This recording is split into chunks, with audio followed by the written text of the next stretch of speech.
월요일 마켓포커스 이번 주 주요 일정들 살펴보면서 투자 포인트까지 짚어보는 시간입니다. 권혁준 경제평론가 나오셨습니다. 어서 오세요. 네, 안녕하십니까. 네, 평론가님 이번 주 주목해야 할 일정들 먼저 짚어주시죠. 네, 그렇습니다. 이제 오늘부터 이제 들어가게 되는데, 자, 5월 12일 오늘입니다. 그래서 SK텔레콤 1분기 실적 발표가 이제 예상이 되고 있고요. 그다음에 한국관세청에서 이제는 이번 달 1일부터 10일까지의 이제 수출의 동향이 나옵니다. 근데 저는 여기서 주목해야 되는 게 이제 반도체 업황은 이제 괜찮을 거다 이렇게 보고 있는데 자동차에 본격적으로 이제 영향을 미칠 수 있다라는 부분, 그 지표가 이제 확인될 수 있다는 부분은 좀 확인하셔야 되겠고요. 이제 화요일입니다. 이제 내일 같은 경우에는 NHN 1분기 실적 발표가 나오고요. 그다음에 트럼프 대통령의 중동 순방길이 열립니다. 근데 여기서 이제 보셔야 되는 게 사우디아라비아 같은 경우에는 이미 1조 달러를 투자를 약속을 했고 아랍에미리트도 한 1조 2천억 원 정도 이제 투자하겠다고 밝혔는데 그래서 저 봤을 때 한 1조 4천억 원 정도 투자한다고 밝힌 거를 보면은 저는 이런 생각이 듭니다. 일단 물론 우리라고는 직접적인 관계는 없겠지만은 그래도 오일 머니가 좀 시장이 풀린다는 부분은 아마 좀 관심을 가져볼 만하다라는 생각을 해보겠고요. 4월에 소비자 물가 지수 이제 미국의 소비자 물가 지수가 이제 발표가 되고 그다음에 소기업 경기 체감 지수도 같이 발표됩니다. 그래서 관세가 지금 미국의 이제 소비재에 어떤 영향을 미치고 있는지도 이제 확인할 수 있게 되고요.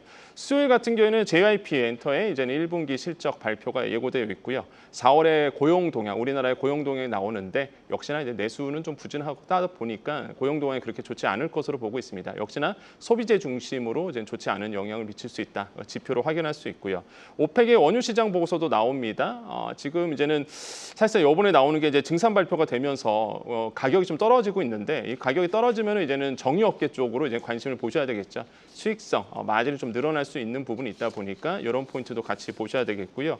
뭐 시스코 실적 발표도 됩니다. 대표적인 AI, 그다음에 네트워크 회사다 보니까 전반적인 흐름도 이제 알 수 있고 목요일로 가봅니다. 미국의 이제 4월 생산자 물가 지수가 발표가 되는데 대표적인 선행 지수입니다. 미국에서 과연 지금 이 관세가 공급자 측에서의 어떤 물가를 어떻게 확인할 수 있는 부분이다 보니까 이 생산자 물가 지수도 좀 체크를 해보셔야 되겠고 관련 업종은 뭐 전반적으로 다 미칠 것으로 보고 있고요. 4월에 소배 판매도 마찬가지입니다. 이제 3월에는 성구매 영향이 있다 보니까 이런 전월 대비해서 1.4%가 상승이 됐었는데 관련 업종은 미국으로 수출하고 있는 뭐 의류라든지 소비재 중심 이런 것도 우리나라 종목도 확인하셔야 되겠고 유로존 1분기 GDP 잠정치가 발표가 됩니다. 월마트도 실적 발표가 됐는데 마찬가지로 이제 미국의 거의 1분기 실적은 거의 끝났습니다. 이제 월마트 좀 더 남았는데 소비재 중심으로 지금 미국 경기가 어떻게 돌아가고 있는지도 체크가 가능하고요. 마지막 금요일 같은 경우에는 수출입 물가 지수 4월에 미국의 수출입 물가 지수도 나오고 그다음에 만약에 미시간대 소비자 심리 지수가 나오는데 여기서 보셔야 되는 게 역시나 기대 인플레이션이죠. 지금 3월 같은 경우가 6.5% 나와서 저도 깜짝 놀랐는데 이게 과연 시장에서 기대 인플레이션이 이번에 어떻게 또 발표가 될지 좀 지켜보셔야 되겠습니다. 그래서 관세 정책에 대한 여파 이런 것도 확인할 수 있을 것 같다 이렇게 생각을 해보겠습니다. 이번 주 한 주도 굉장히 바쁜 한 주가 될 것 같습니다. 그렇다면 주 초반에는 어떤 일정을 가장 주목하고 계신지가 궁금하네요. 일단 NHN 이제 실적 발표가 있는데 이제 많은 분들이 이제 중소형주 잘 안 보시잖아요. 네. 근데 일단은 중소형주도 살아 있다 이런 걸 좀 말씀드리고 싶다라는 생각이 듭니다. NHN 같은 경우도 이제 이번에 이제는 실적이 안정적인 실적 개선이 이제 나올 수 있다. 1분기 실적입니다. 그래서 그렇게 보고 있는데 지금 이제는 예상치는 한 매출액 한 6,600원 정도, 영업이익은 이제 278억 원 정도로 예상하고 있습니다. 그래서 실적으로 본다 그러면 전년 동기 대비 각각 9.2%, 2% 이렇게 좀 상승할 것으로 좀 보고 있는데요. 일단 부분별 실적을 본다 그러면 게임 부분입니다. 뭐 많은 분들이 NHN 하면 딱 떠오르는 게 게임이라고 좀 생각을 해보겠는데 매출 본다 그러면 1,153억 원 정도가 나올 것으로 지금 보고 있고요. 지금 뭐 기대치가 좀 낮아지는 많은 상태입니다. 하지만은 일단은 뭐 신작 기대감도 있고 그다음에 웹보드 게임은 안정적인 수입을 계속 벌어들이고 있기 때문에 이런 것도 보셔야 되겠고요. 그다음에 클라우드 또 빼놓을 수가 없죠. 1,000억 원 정도 매출액 예상되고 있는데 뭐 안정적인 캐시카우로서 계속적으로 이제는 돈을 벌 수 있는 좋은 부분이라고 좀 생각을 해보겠습니다. 세 번째는 커머스 사업인데 뭐 아마 쇼핑 쪽이라든지 아니면은 뭐 IT 쪽 관심 있는 분들은 NHN의 그 광고, 뭐 NHN 에이스라든지 아니면 이런 어떤 특수한 플랫폼이 있거든요. 그래서 웹 분석하는 애널리스트라든지 이런 것들이 있는데 아무튼간에 이런 것들에 대해서 이제 최적화된 광고 커머스를 제공하고 있는 회사입니다. 그래서 이런 것들도 이제 보시면 도움이 될 것 같고요.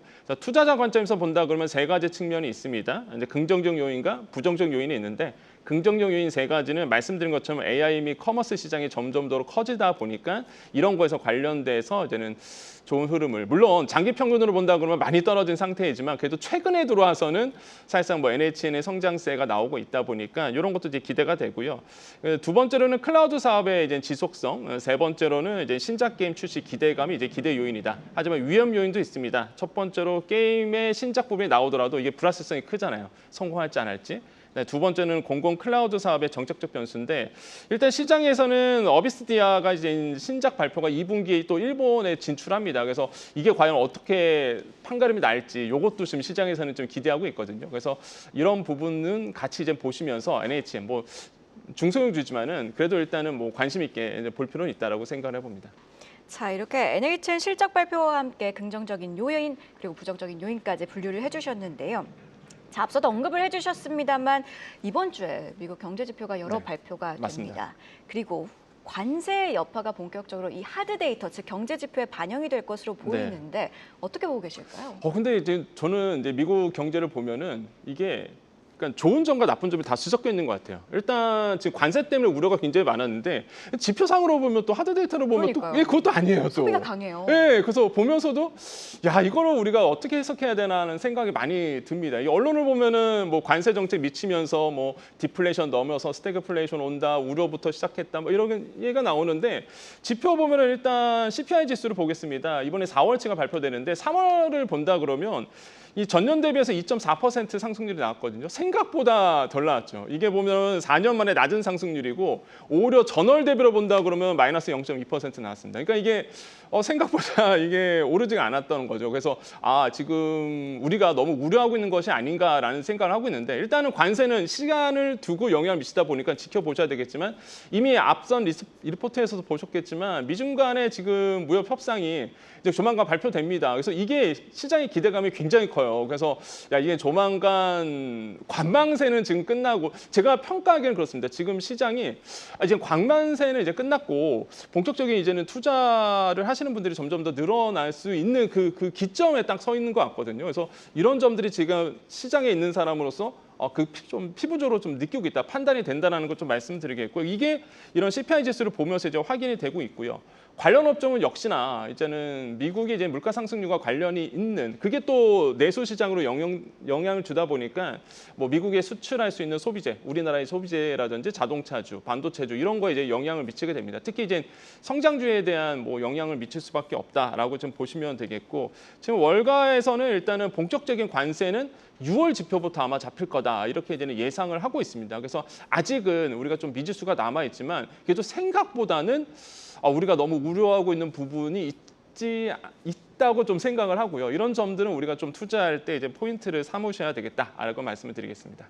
네, 자 이렇게 하드 지표, 그러니까 경제 지표 관련된 내용을 짚어봤고요. 그렇다면 마지막으로 좀 주목해 볼 만한 일정은 뭐가 있을까요? 14일 이제 수요일에 있을 이제 JYP 엔터의 이제 실적 보고서인데 저는 이게 이제는 뭐 한류, 그러니까 우리나라의 음반 시장이라든지 K 콘텐츠의 전반적인 흐름을 좀 알 수 있을 거다. 왜냐하면 지금 시장은 이제 한한령 때문에 엔터 쪽은 그렇잖아요. 우리가 트럼프 관세 처음 나왔을 때 트럼프 관세야 비껴서 들어갈 수 있는 게 바로 엔터다 이러면서 기대라는 말이 있었죠. 정말로 기대감이 많았는데 여기에 이제 한한령 해제 이슈까지 얹히다 보니까 지금 많은 분들이 이제 엔터 쪽에 이제 관심을 갖고 있습니다. 근데 저는 굉장히 좀 기대해 볼 만하다라는 생각을 많이 하고요. 이제는 JYP가 이제는 14일에 이제 기업 실적을 발표하는데 물론 실적은 그렇게 좋지 않을 겁니다. 왜냐하면 아시겠지만 뭐 음반 판매량이 많이 줄었고요. 그다음에 굵직한 스타들의 활동이 사실 많이 줄었습니다. 1분기 때. 그래서 이런 점들은 뭐 악재로 작용할 가능성이 있다. 그래서 매출액은 전년 동기 대비해서 한 13% 지금 빠질 수 있다라는 게 시장의 전망치고요. 영업이익은 한 138억 원 정도 나올 것이다. 이렇게 보고 있습니다. 그래서 실제 이게 근데 엔터 쪽을 본다 그러면 이게 연간 보고서를 본다 그러면 연으로 따진다 그러면 크게 성장하고 있는 건 맞거든요. 그래서 이런 점들도 이제 눈에 보셔야 되겠고 특히 이제는 좀 눈에 띄는 것이 정말로 이제 한한령이 이제는 풀릴 것인가에 대한 부분 이런 점들이 아마 우리나라 엔터 산업에 전반적으로 영향을 미칠 수 있다라고 생각을 해봅니다. 지금 살짝 언급을 해주셨어요. 한한령이 정말 풀릴 수 있을까? 그렇다면 개인적으로 보시기에는 풀릴 것이라고 보고 계실까요? 저는 만약에 확률상 따진다 그러면 일단 풀릴 가능성이 굉장히 크다. 왜냐하면 에이펙 정상회담이 11월 달에 경주에서 열립니다.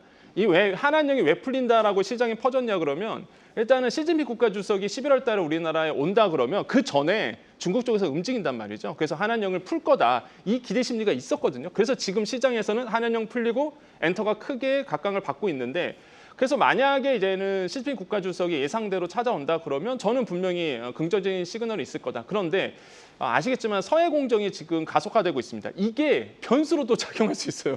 그래서 감정이 나빠지면 또 시진핑 국가주석 우리나라 안 온다 그러면 와 이거 한한령에 대한 해제 이 기대감이 한순간에 꺾이거든요. 그러면 또 악재로 작용할 수 있기 때문에 이런 어떤 변수는 분명히 남아있다는 거. 그래서 시장의 포인트를 잘 읽으시기를 좀 권유드리겠습니다. 자, 그렇다면 최근에 좀 K-팝 위기론이 대두되고 있는데 빠르게 그 이유 짚어주시죠. 첫 번째는 음반 판매량이 많이 줄었습니다. 그러니까 기업사 입장에서는요, 음반 판매가 매출이 한 20에서 50% 정도 이렇게 차지하고 있는데 음반 판매량이 많이 줄었고요. 두 번째로는 이제는 뭐 BTS, 뭐 블랙핑크 아시겠지만은 이제 활동이 많이 줄었습니다. 물론 군 문제도 있었고 하지만은 뭐 하반기에는 완전체로 모이니까요. 이거는 뭐 기대해 볼 만하다라고 말씀드렸고 마지막으로 본다 그러면 일본과 중국의 매출이 좀 급감되고 있는 거 음반 판매에 대해서 이런 점들이 좀 우려스럽다 이렇게 말씀드립니다. 네, 지금까지 권혁준 경제평론가와 함께 이번 주 일정 짚어보고 주요 체크 포인트까지 자세히 짚어봤습니다. 고맙습니다. 네, 감사합니다. 계속해서 다양한 경제 이슈를 알고 싶다면 구독과 좋아요, 알림 설정 부탁드립니다. AI 캐스터 권미정이었습니다.